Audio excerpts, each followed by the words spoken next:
What's up, everybody? Colin here for Techout, and today we're going to be taking a look at iOS 27 Beta 7. This is my 48-hour follow-up with how the beta has been performing, as well as some exciting news from Apple. We got new Macs yesterday, an update to the Mac Mini and the Mac Studio with the M6 processor in the Mac Mini, the M5 Pro also available in the Mac Mini, and then the M5 Max and Ultra in the Mac Studio. And then today, Apple released the date for their September event for the iPhones, which will be on Wednesday, September 9th.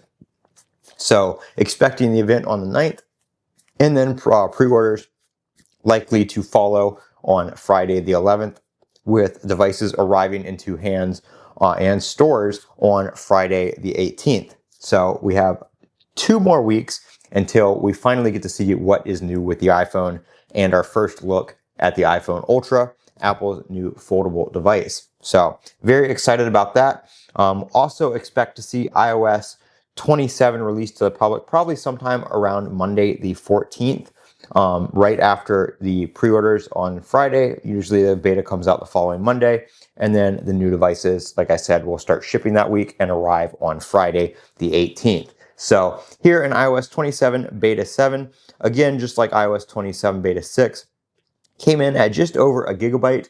Beta size has dropped significantly after Beta 5 because there's really nothing new that they have introduced. It's just bug fixes and performance optimizations and stuff like that, which has been going very well. iOS 27 Beta 7 has been performing great.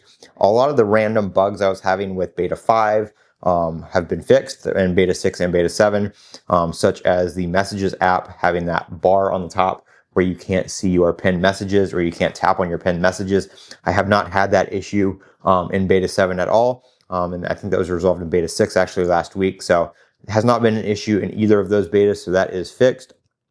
Battery life has been great. I'm on my 17 Pro Max here. I'm getting through a full day with no issues. I don't have to think about it. I don't have to charge it. I can just use my phone how I use my phone, and the battery will last me all day. So beta is definitely ready for release, I'd say. We'll probably get one more beta. So beta 8 next week on the on the 31st most likely. And then the next Monday is Labor Day. So we may even see a release candidate next week and then have a 2-week cycle for them to fix anything else. And if everything is good there, then we'll of course see that release candidate be the same build that is released to the public.